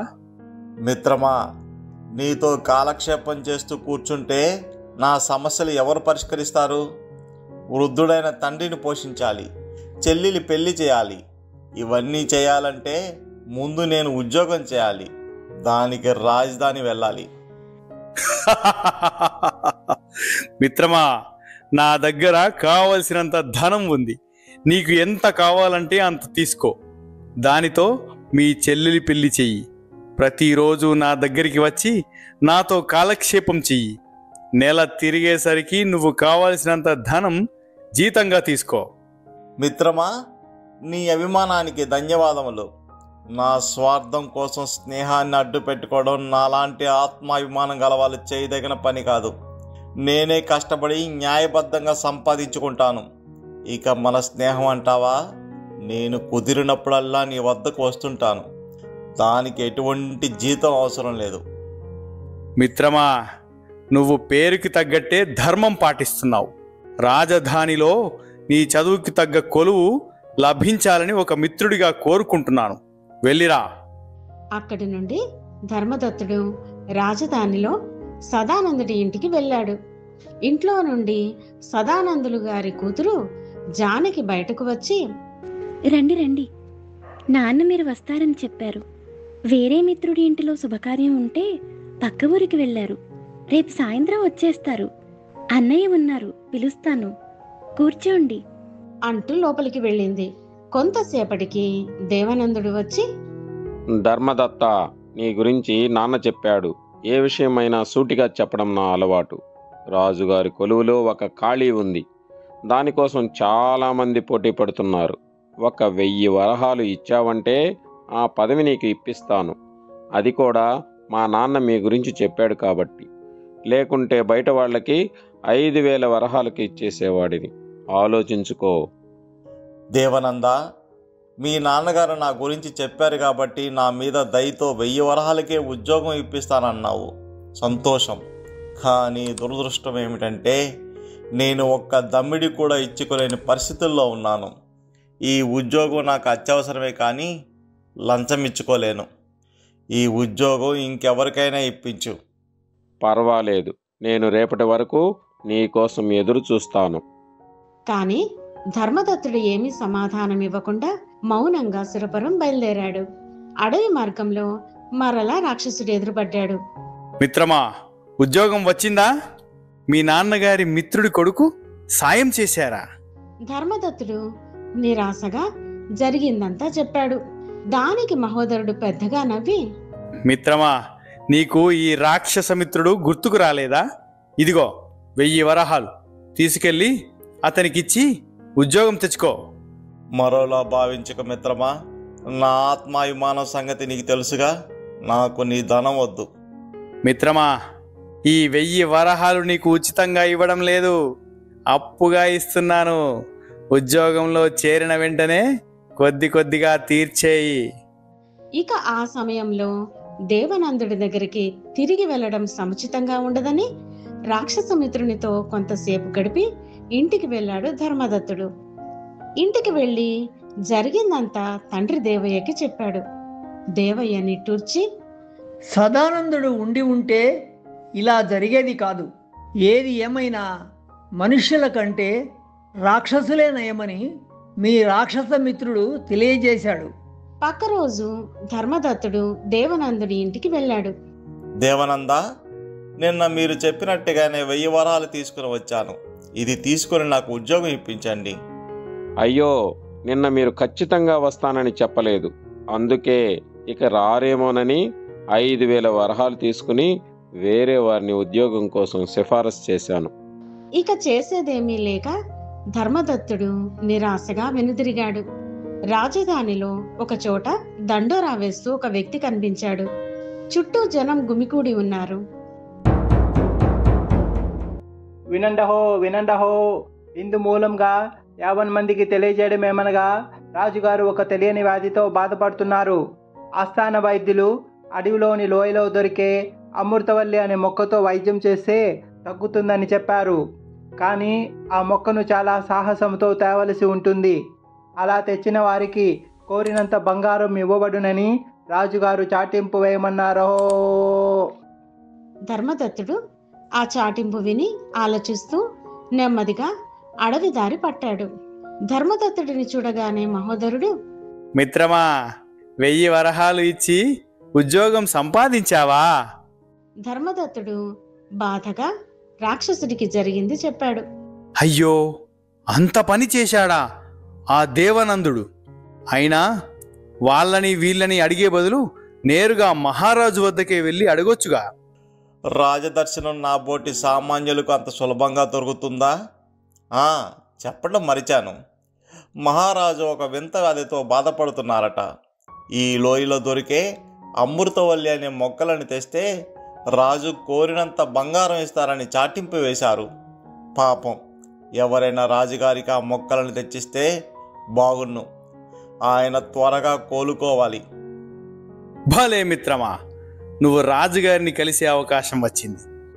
ఎవరైనా ఎందుకు నువ్వే తీసుకెళ్ళి ఇవ్వు. ఆ అమృతవల్లి మొక్కలని నేను నీకు తెచ్చిస్తాను. దాన్ని నువ్వు తీసుకెళ్ళి రాజుగారికి ఇవ్వు. నీ సమస్యకి పరిష్కారం దొరుకుతుంది. ఉండు, నేను అమృతవల్లి మొక్కలను తీసుకుని వస్తాను అంటూ మహోదరుడు గాల్లోకి ఎగిరి లోయలోకి వెళ్ళి అమృతవల్లి మొక్కలను తెచ్చి ధర్మదత్తుడి చేతిలో పెట్టి, వెంటనే రాజుగారి దగ్గరకు వెళ్ళు. ధర్మదత్తుడు అమృతవల్లి మొక్కలను తీసుకొని రాజధానికి బయలుదేరాడు.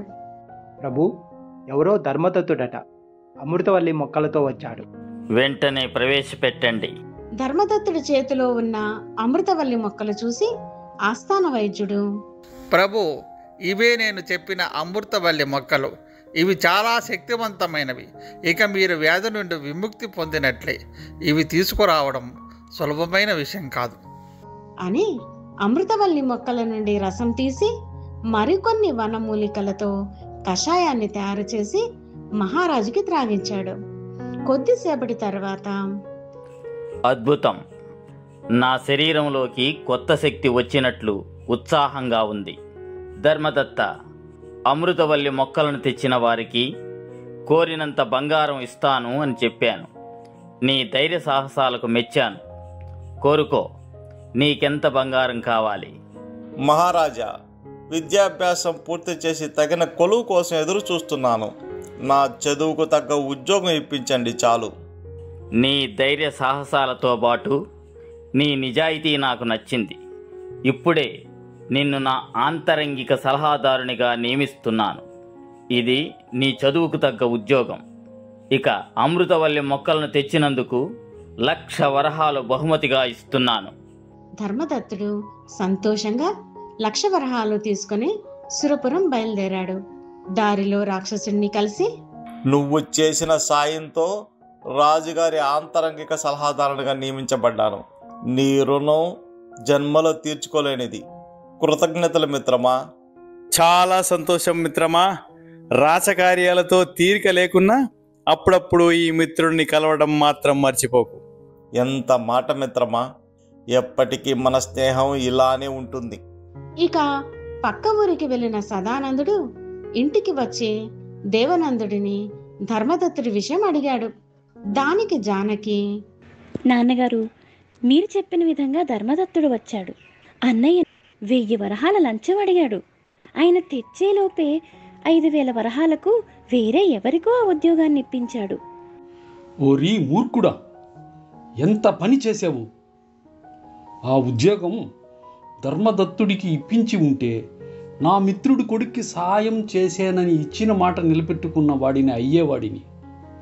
అంతేకాకుండా కుండ మార్పిడిగా ధర్మదత్తుడికి నీ చెల్లెలు జానకిని, నీకు అతని చెల్లెలు సుమిత్రని ఇచ్చి పెళ్లి చేద్దామని అనుకున్నాను. అలాంటి మంచి సంబంధం ఇంక దొరుకుతుందో లేదో. చేతికి అందినది నోటికి అందకుండా చేశావు. నీ లంచగొండితనమే దీనికి అంతటికీ కారణం. నాన్నగారు, నేను చేసిన పనికి నన్ను క్షమించండి. ధర్మదత్తుడు ఇంటికి వెళ్ళి దేవయ్యకి జరిగిందంతా చెప్పాడు. నీ రాక్షస మిత్రుడి దయతో కొలువు సంపాదించావు. ఇక సుమిత్ర పెళ్లి గురించి నాకేమీ చింతలేదు. సమయం దొరికిన ప్రతిసారి తన రాక్షస మిత్రుడిని కలుసుకుంటూనే ఉన్నాడు ధర్మదత్తుడు. భలా మిత్రమా, నీవు న్యాయపరంగా రాజుగారికి సలహాలు ఇస్తూ అవినీతి లంచగొండితనానికి చోటు లేకుండా ధర్మ మార్గంలో నడుస్తూ అంకిత భావంతో ప్రజలకు సేవలు చేస్తూ మంచి పేరు తెచ్చుకున్నావు. నీ మిత్రుడనైనందుకు నేను గర్విస్తున్నాను. ఇదంతా నీ చలవే మిత్రమా. కొద్ది రోజుల తర్వాత రాజుగారి వద్ద పనిచేస్తున్న శేఖరుడనే యువకుడితో సుమిత్ర పెళ్లి చేశాడు ధర్మదత్తుడు.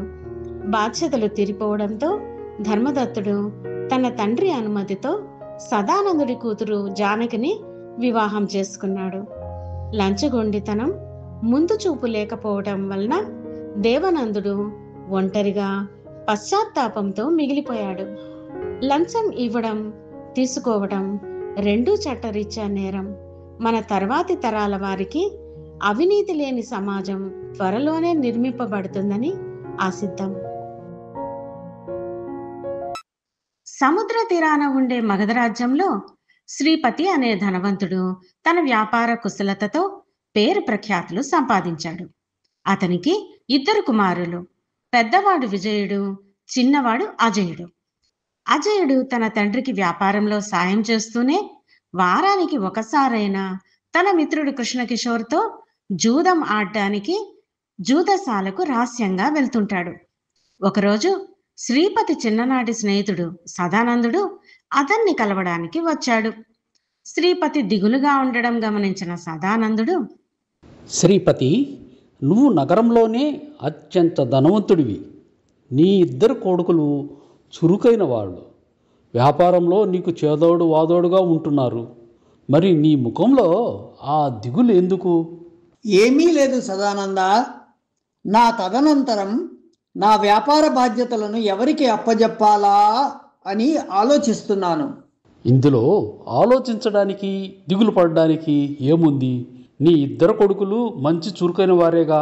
ఇక నీవు విశ్రాంతి తీసుకుని నీ పిల్లలకు వ్యాపారాన్ని అప్పగించు. అది కాదు సదానంద.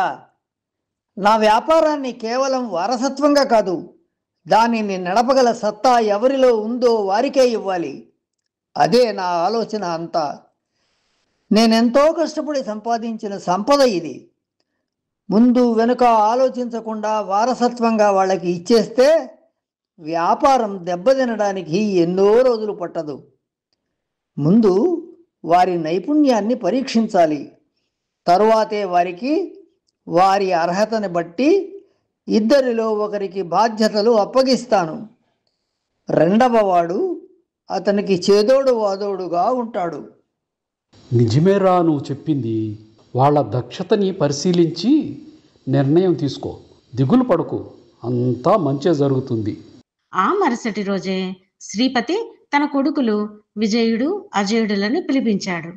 నాయనలారా, నా వ్యాపార బాధ్యతలు మీ ఇద్దరిలో ఒకరికి అప్పజెబుదామని అనుకుంటున్నాను. శ్రీపతి మాటలు వినగానే అజయుడి ఆలోచనలు వేగంగా పరుగులు తీశాయి. నాన్న వ్యాపార బాధ్యతలు నాకు అప్పచెప్తే ఆస్తంతా నా చేతుల్లోకి వస్తుంది.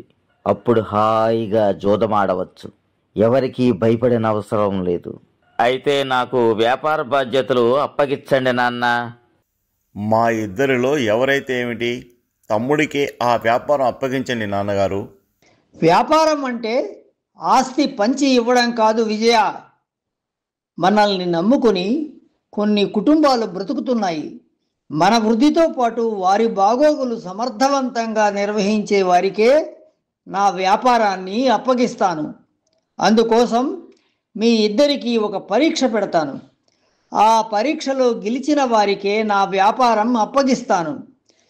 ఓడిపోయిన వారు గెలిచిన వారి వద్ద సహాయకుడిగా ఉండాలి. అలాగే నాన్న, ఆ పరీక్ష ఏమిటో చెప్పండి. నేను మీ ఇద్దరికీ చెరొక 10,000 వరహాలు ఇస్తాను. దానితో మీకు నచ్చిన వ్యాపారం చేసి ఎవరు ఎక్కువ ఆదాయం సంపాదించుకుని వస్తారో వారికే నా వ్యాపారం అప్పగిస్తాను అంటూ ఇద్దరికి 10,000 వరహాల సంచి ఇచ్చాడు శ్రీపతి. మరుసటి రోజు తండ్రి ఇచ్చిన డబ్బుతో ఏ వ్యాపారం చేయాలా అని ఆలోచిస్తూ వెళ్తున్న విజయుడికి తన తండ్రి స్నేహితుడు సదానందుడి ఇంటి దగ్గర ఏదో గొడవ జరుగుతున్నట్లు అనిపించి ఆగి చూడసాగాడు.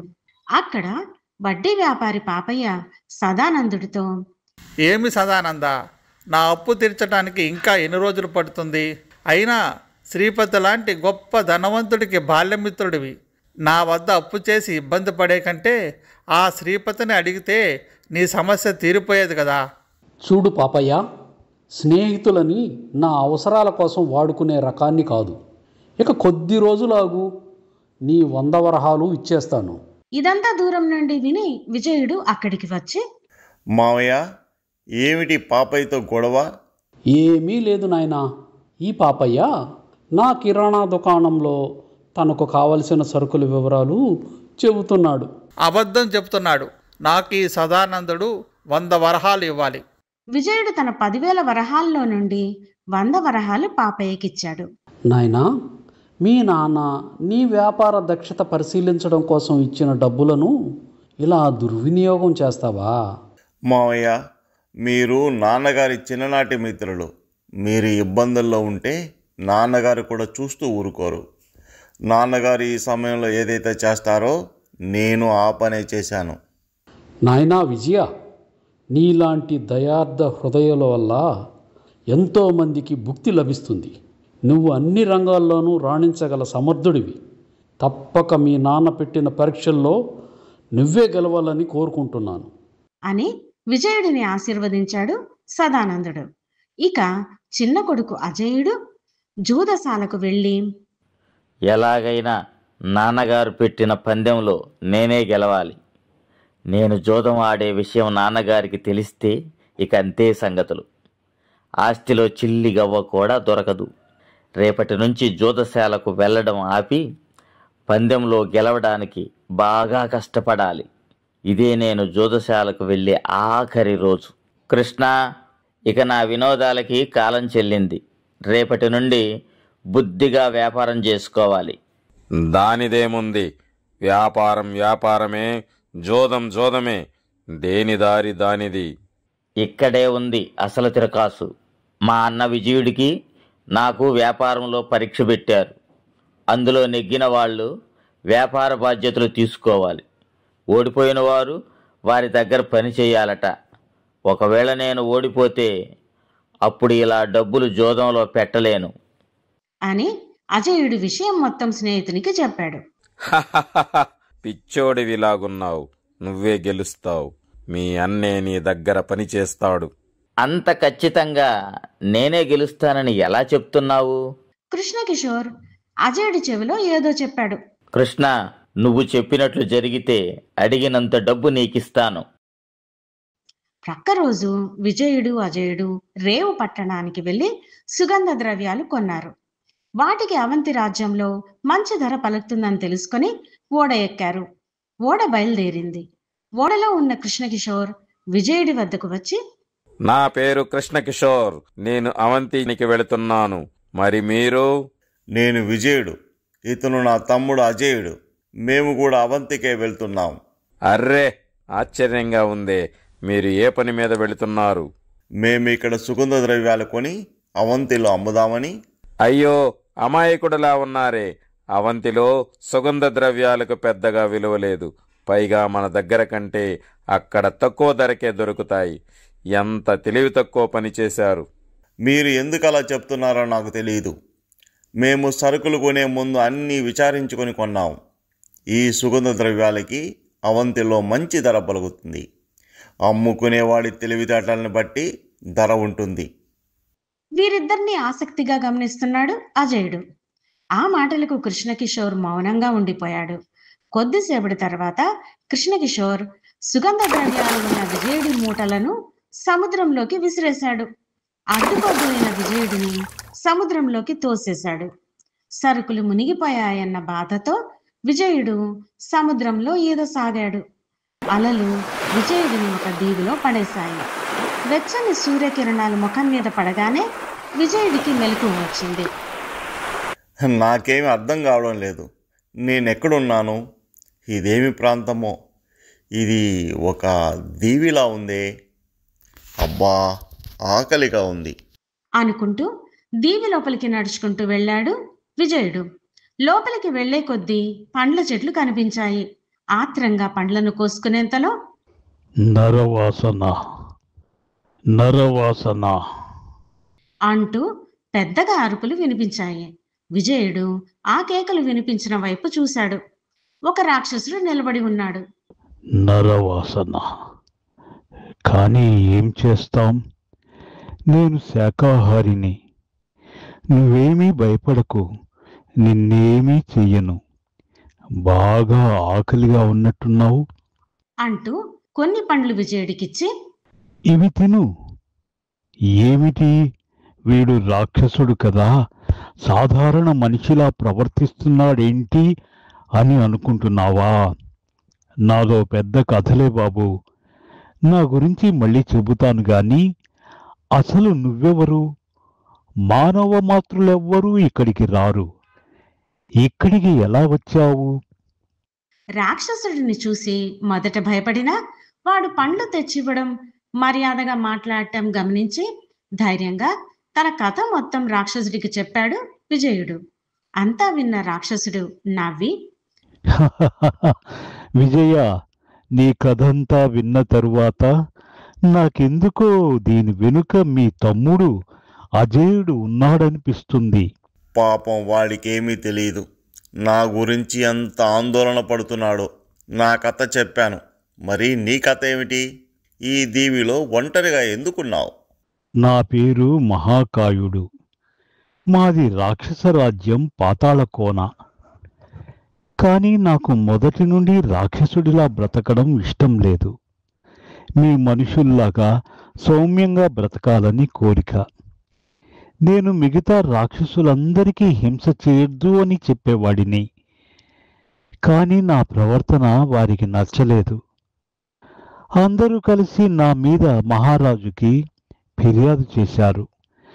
దానితో మహారాజు ఉగ్రుడై నీలాటి వాడి వలన రాక్షస జాతి నిర్వీర్యం అవుతుందని ఈ దీవిలో ఒంటరిగా పడి ఉండమని తీసుకొచ్చి పడేశారు. అయ్యో, అప్పటి నుండి ఒంటరిగా ఈ దీవిలో శిక్ష అనుభవిస్తున్నావా? ఏ మాటకు ఆ మాటే చెప్పుకోవాలి. ఇక్కడే హాయిగా ఉన్నాను, పండ్లు తింటూ. మిగతా సమయంలో ధ్యానం చేసుకుంటూ ప్రశాంతంగా బ్రతికేస్తున్నాను. నిజంగా నీ పని బాగుంది. నా సంగతి తెలియట్లేదు. వ్యాపారం కోసం తీసుకున్న సరుకులు మునిగిపోయాయి. నేను ఈ దీవిలో వచ్చి పడ్డాను. నేను తిరిగి మా వాళ్ళని కలుసుకోగలనో లేదో, లేక నీతో పాటు ఇక్కడే ఉండిపోతానో ఏమో. అరే మిత్రమా, నేను ఉండగా నీకు చింత ఎందుకు?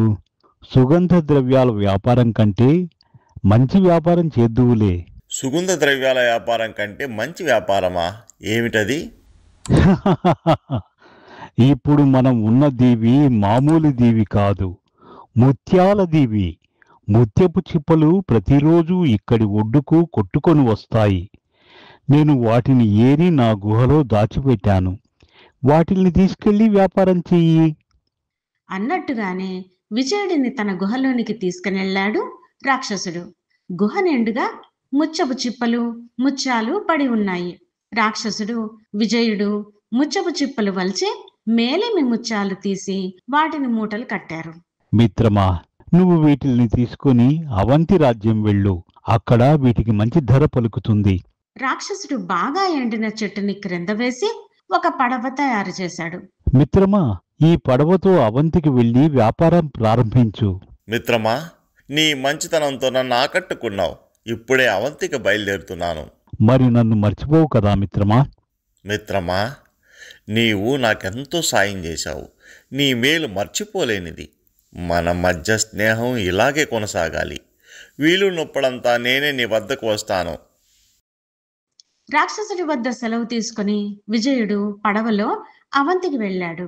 ముత్యాల వ్యాపారం ప్రారంభించాడు. వారికి ముత్యాల నాణ్యత గురించి తెలియడం వలన ముత్యాలు మంచి ధరకు అమ్ముడవసాగాయి. ఒకరోజు తన దుకాణానికి వచ్చిన వ్యాపారితో విజయుడు, అయ్యా, ఇక్కడ సుగంధ ద్రవ్యాల వ్యాపారం చేసే అజయుడు మీకు తెలుసా? పేరుతో ఏ వ్యాపారి లేరు. మీరు పొరబడినట్టున్నారు. అతను మా తమ్ముడు. ఇద్దరం కలిసి అవంతికి వచ్చాము. నేను కూడా సుగంధ ద్రవ్యాల వ్యాపారినే. ఇక్కడ వ్యాపారులందరూ నాకు పరిచయమే. అయితే తమ్ముడు తన సరుకుతో అవంతికి రాలేదా? నేను సముద్రంలో పడిపోయాననే బాధతో ఇంటికి వెళ్ళిపోయాడేమో. అయితే నేను కూడా ఇక ఇంటికి వెళ్ళి చూడాలి. ఇంతలో బయట ఏదో కలకలం వినిపించింది. విజయుడు బయటకు వచ్చాడు. ఒక వ్యక్తిని ఇద్దరు పట్టుకొని ఉన్నారు. వీడు దొంగలాగున్నాడు. వీణ్ణి రాజభట్లకు పట్టించండి. అయ్యా, నేను దొంగను కాను. చాలా రోజులుగా తిండి దొరక్క ఆకలిగా ఉండి దుకాణంలో పలహారం తీసుకున్నాను అన్నాడు పట్టుబడ్డ వ్యక్తి. విజయుడు ఆ వ్యక్తిని చూసి ఆశ్చర్యపోయాడు. కారణం, ఆ వ్యక్తి తన తమ్ముడైన అజయుడు. ఇద్దరు అతన్ని వదలండి. అతను దొంగ కాదు, మా తమ్ముడు. ఏమిటి, నీ తమ్ముడైతే దొంగ కాకూడదా? అవన్నీ కాదు. నా దుకాణంలో దొంగలించిన పలహారం విలువ 2 వరహాలు. అది ఇచ్చేసి మీ తమ్ముడిని తీసుకెళ్ళు. ఇదిగోండి 10 వరహాలు. ఇక మా తమ్ముడిని విడిచిపెట్టండి అంటూ విజయుడు మొదటి వ్యక్తికి 10 వరహాలు ఇచ్చేశాడు. దానితో ఆ ఇద్దరు అజయుడిని వదిలేసి వెళ్ళిపోయారు. అన్నయ్య, నిన్ను మళ్ళీ చూస్తానని అనుకోలేదు. అది సరే, నీ వ్యాపారం ఏమైంది? ఏమి చెప్పమంటావు అన్నయ్య? నువ్వు సముద్రంలో పడిపోయాక అసలేం జరిగిందో అన్నకు చెప్పసాగాడు అజయుడు. ఒరేయ్ కృష్ణ, ఎంత పని చేశావు? మా అన్నయ్య సరుకుని తక్కువ ధరకు అమ్ముకొని మోసపోయేలా చేస్తానని చెప్పి మా అన్నయ్యని సముద్రంలో తోసేస్తావా? ఏమి చేయమంటావు గురు? మీ అన్నయ్య సరుకుకి అవంతిలో ధరకు పలకదని చెప్పి సరుకుని తను కొన్న ధరకి నేను సగానికి కొని మీ నాన్నగారు పెట్టిన పోటీలో అతను ఓడిపోయేలా చేద్దామనుకున్నాను. కానీ మీ అన్నయ్య తెలివిగలవాడు. అందుకే సరుకుని నీళ్లపాలు చేద్దామని అనుకున్నాను. కానీ ఎదురు తిరిగాడు. ఇక విధి లేక సరుకుతో పాటు మీ అన్నని సముద్రంలోకి తోసివేశాను. అయినా ఇప్పుడేమైంది? ఒకవేళ మీ అన్న చచ్చాడనుకో, ఇక శాశ్వతంగా మీ నాన్న వ్యాపారానికి ఆస్తికి నువ్వే వారసుడవుతావు. అలా కాకుండా మీ అన్న ఈదుకుని వచ్చి బతికాడనుకో, మీ నాన్న పెట్టిన పరీక్షలో ఓడిపోతాడు. అప్పుడు వ్యాపార బాధ్యతలు నీవే. ఎలా ఉంది నా ప్రణాళిక? ఏంట్రా నువ్వు? దానికోసం మా అన్న ప్రాణాలు తీసేస్తావా? ఎందుకు గురు అనవసరంగా కోప్పడుతావు? భూమి మీద నూకలు ఉంటే మీ అన్నకేమీ కాదు. ముందు మీ నాన్న చెప్పిన పరీక్షలో గెలువు. తరువాత నా కష్టానికి తగిన ప్రతిఫలం ఇవ్వు. అజయుడు తన అన్న విజయుడిని సముద్రంలో త్రోసివేయడం వెనక జరిగిన కథంతా చెప్పి, అన్నయ్య, అటు తరువాత మేము ప్రయాణిస్తున్న ఓడ మునిగిపోయింది. సరుకు కూడా నీళ్లపాలయ్యింది.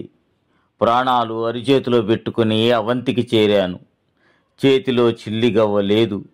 కష్టపడి పని చెయ్యటం తెలియకపోవడంతో ఇన్నాళ్ళు అడుక్కొని తిని బ్రతికాను. ఈరోజు ఎవరు ఏమీ పెట్టకపోవడంతో ఆకలితో ఒక రొట్టెను దొంగిలించి దొరికిపోయాను అని కన్నీళ్లు పెట్టుకున్నాడు. ఊరుకు అజయ, ఇంకేం పర్వాలేదు. రేపే మన ఊరికి వెళదాం, నాన్నగారిని కలుద్దాం. నా చెడు సహవాసాలు, వ్యసనాలు నన్ను ఈ స్థితికి దిగజార్చాయి. అన్నయ్య, నన్ను క్షమించు. ఏది జరిగినా మన మంచిగా అన్నట్టు నువ్వు చేసిన పని వలన మనకు మంచి జరిగింది. పక్క రోజు విజయుడు, అజయుడు ఇద్దరు ఇంటికి వెళ్ళి తండ్రి శ్రీపతిని కలుసుకున్నారు.